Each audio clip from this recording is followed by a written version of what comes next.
Hi friends, welcome to Srilatha lakhs అండి. So please మన channel first time చూస్తుంటే సబ్స్క్రైబ్ చేసుకోండి. అలాగే వీడియో నచ్చినట్లయితే లైక్ ఇచ్చేసాను ఫ్రెండ్స్. ఈరోజు సండే స్పెషల్ వీడియో అండి. నార్మల్గా శారీస్ డైలీ శారీస్ ఏం చూస్తారు చెప్పండి మన సబ్స్క్రైబర్స్. అలాగని చెప్పేసి నేను సాంగ్స్, షార్ట్ వీడియోస్, అంటే డైలాగ్స్ అలా అని నేనైతే టైం దొరికినప్పుడల్లా అప్లోడ్ చేస్తూ ఉంటాను. సో ఇవాళ అయితే మీకైతే నేనైతే వీక్లీ వన్స్ కంపల్సరీ బిర్యానీ అంటే ఇష్టం లేని వాళ్ళు ఎవరు లేరు కదండి. సో ఇంట్లో అయితే బాస్మతి రైస్ కాకుండా సో నార్మల్ మసూరా బియ్యం అంటారు కదండి, ఆ బియ్యంతో అయితే నేను ఎలా ప్రిపేర్ చేశాను హోమ్ ప్రిపేర్ బిర్యానీ చూసేద్దాం. సింపుల్లీ సూపర్గా ఉంటుంది. సో పిల్లలు కూడా చాలా ఇష్టంగా తింటారండి.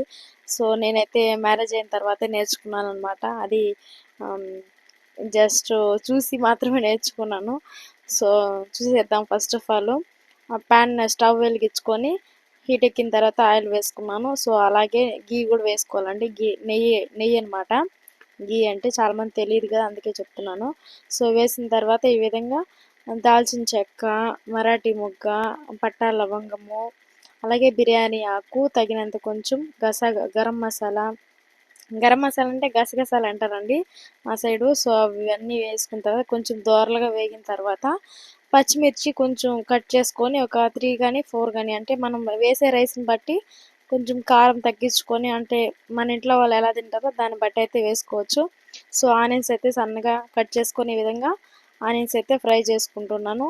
సో అలాగే వెల్లుల్లి అల్లం పేస్ట్ అయితే ప్రిపేర్గా మనం ముందుగానే చేసి పెట్టుకుని ఉండాలి. ఎందుకంటే మనకు ఆనియన్స్ వేసిన తర్వాత వేస్తేనే కొంచెం బాగుంటుంది.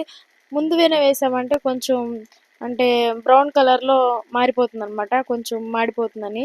సో అందుకోసం నేనైతే ఆనియన్స్ వేసిన తర్వాత అయితే వేస్తానండి.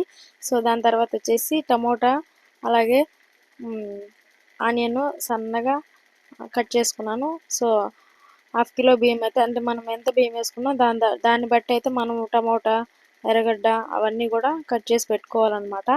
సో బియ్యం అయితే కడిగి పక్కన తీసి పెట్టుకున్నానండి. మనం ఎన్ని బియ్యం వేసుకుంటామో అన్నికి డబల్ ఉండాలన్నమాట వాటర్ అయితే.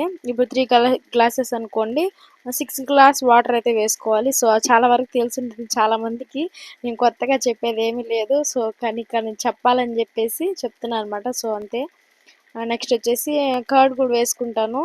అలాగే చికెన్ బిర్యానీ కదండి, చికెన్ సపరేట్గా రవ్వ పసుపు, సాల్ట్ వేసుకొని బాగా మరిగించి కొద్దిసేపు అయితే ఉడికించాలి. సో ఆ ప్రాసెస్ అంతా కూడా నేను వీడియో తీశాను కానీ అప్లోడ్ అయితే చేయలేకపోయాను, ఎందుకంటే లెంతీ వీడియో అయిపోతుంది కాబట్టి.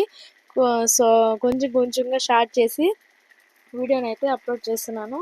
సో ఫ్రెండ్స్, ఒక హ్యాండ్తో ప్రిపేర్ చేస్తూ వంట, ఒక హ్యాండ్తో అయితే వీడియో తీసుకున్నాను. ఎందుకంటే నాకు ట్రైప్యాడ్ ఉంది కానీ నాకైతే పెద్ద ఇంట్రెస్ట్ లేదు. ట్రైప్యాడ్ మనకు కొత్త కదండి.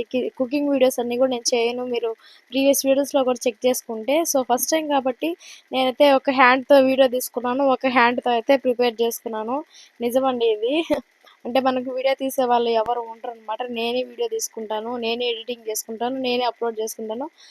ప్రతి ఒక్కటి నేనే చేసుకుంటాను కాబట్టి సో అందువల్ల నాకు ఎక్కువ వీడియోస్ పాసిబిలిటీ ఉండదు. కానీ వీడియోలు తీసేదానికి మాత్రం ఒకరు ఉంటారంటే మాత్రము పక్కన ఎవరన్నా అడిగితే తీస్తారండి. తీస్తే మాత్రం బాగా వస్తుంది.